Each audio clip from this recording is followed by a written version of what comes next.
नमस्कार। मैं हूं अमर फौजदार। स्वागत है आपका अमरनामा में। सुना है कहानियां सच नहीं होती, कहानियों में सच होता है।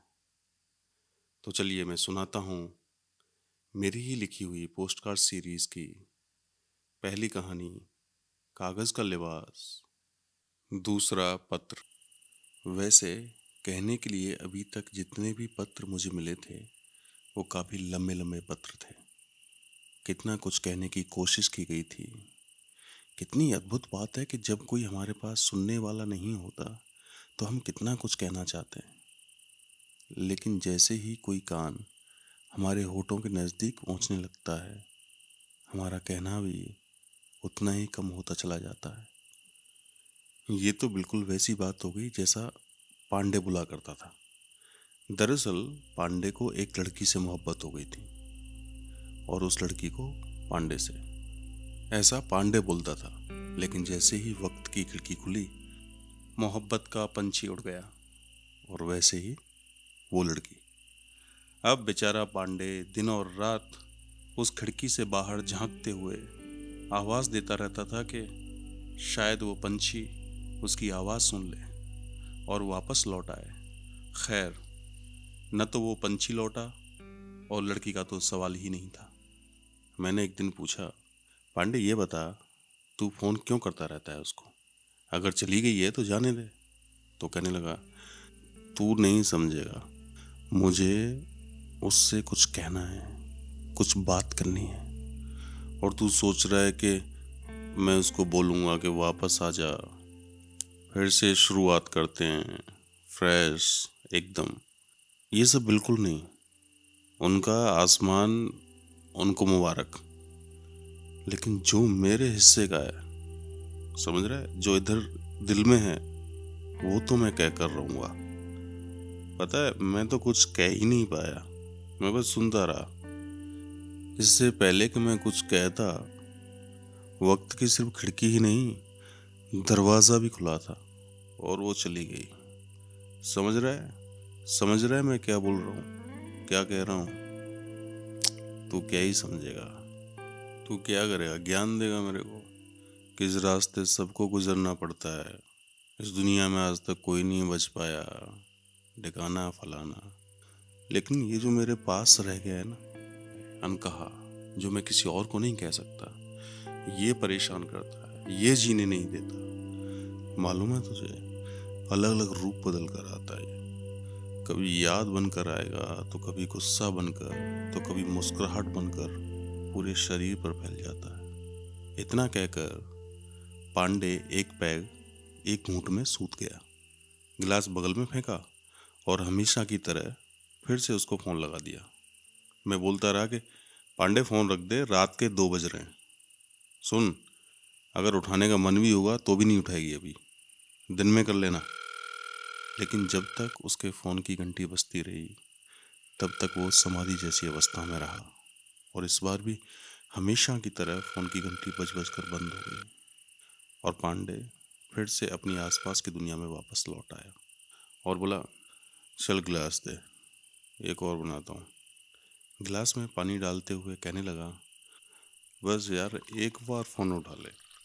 पांडे जब जब शराब पीने बैठता, तब तब उसको फ़ोन लगाता। लेकिन पांडे की भी मोहब्बत किसी सुप्रीम कोर्ट के केस से कम थोड़ी थी।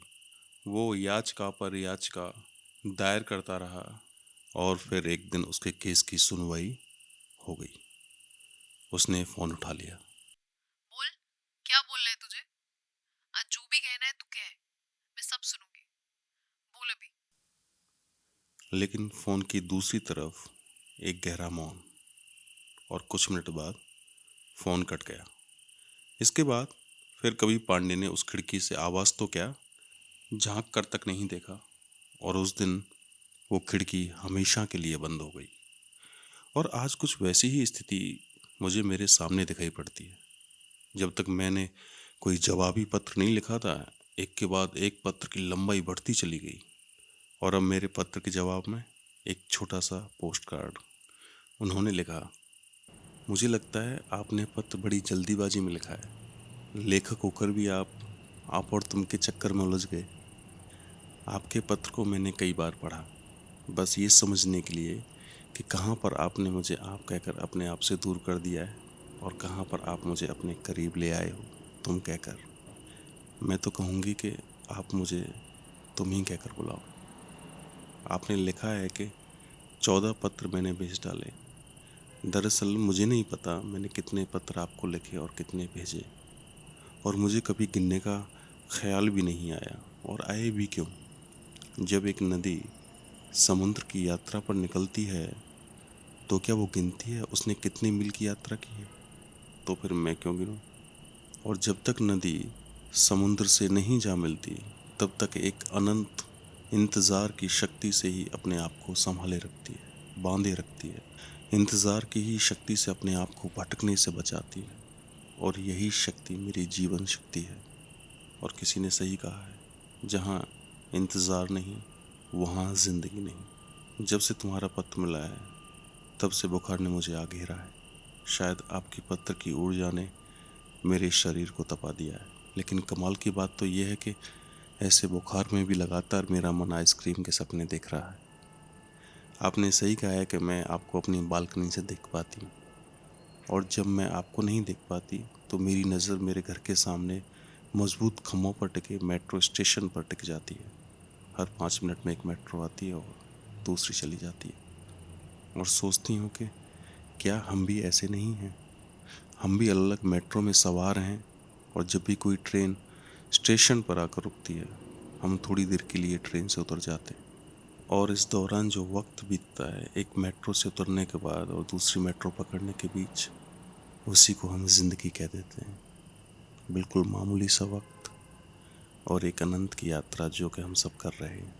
लेकिन मैं पिछले एक हफ्ते से ना आपको और ना ही किसी आती जाती ट्रेन को देख पाई हूँ।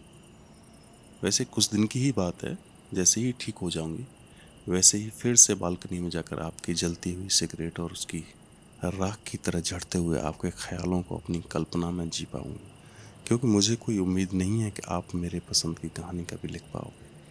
क्योंकि उसकी पहली शर्त यह है कि आपको अपने अंदर के लेखक को मिटा देना पड़ेगा। कितना कुछ लिख दिया है, पहली बार मुझे इस चीज़ का ख्याल आ रहा है। वैसे मेरा मन तो था कि बस अपना नाम लिख कर भेज दूँ, लेकिन इसकी जिम्मेदारी आपकी रही। कोई भी नाम दे दीजिए, मैं स्वीकार कर लूँगी। मुझे मेरे नए नाम और आपके पसंदीदा आइसक्रीम फ्लेवर का इंतज़ार रहेगा।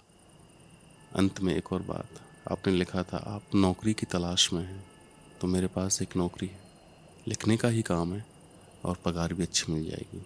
अगर आप राजी हो तो मैं बात आगे बढ़ाऊं। इस पत्र के बाद कई महीनों तक उसका कोई पत्र न मिला, और नहीं मैंने अपनी तरफ से कोई पत्र उनको लिखा। मैं सोचता रहा और समय गुजरता गया, और सोचते सोचते मेरे मन को मृत्यु के ख्याल ने पकड़ लिया, और मैं सोचने लगा कि शायद एक पत्र लिखकर खबर ले ही लूं। रात के 2:30 बज चुके हैं। कुछ दिनों से नींद नहीं आती, और अभी भी नींद का कोई नामो निशान तक नहीं है। मैंने बालकनी में जाकर फिर से सिगरेट जला लिया, और देखता हूँ कि नीचे सड़क पर एक यंग कपल नशे में धुत गाड़ी से उतरकर अपने घर की तरफ चला जा रहा है। लड़का ज़्यादा नशे में है और लड़की उसको संभालने में लगी है, लेकिन उसका बड़ा सा पर्स बार बार उसके हाथ से फिसल कर नीचे गिर पड़ता है। लड़का कुछ कुछ बेहोशी में बोले जा रहा है, और लड़की बार बार अपने आसपास नज़र घुमाकर देख रही है, शायद कोई सुन तो नहीं रहा, कोई देख तो नहीं रहा। मुझे लगता है उसको बड़ी शर्मिंदगी महसूस हो रही है। मुझे भी लग रहा है कहीं वो मुझे देख तो नहीं रही। और तभी मेरा ध्यान अंदर मेज़ पर रखे पेन और पेपर पर चला गया, और मैं सोचने लगा कि मैं उन्हें किस नाम से संबोधित करूं। मैं मेज़ पर बैठे बैठे सोचता रहा, और पता नहीं कब आंख लग गई। मुझे नहीं मालूम यह कहानी कितनी सच है, क्योंकि कहानियाँ सच नहीं होती, कहानियों में सच होता है।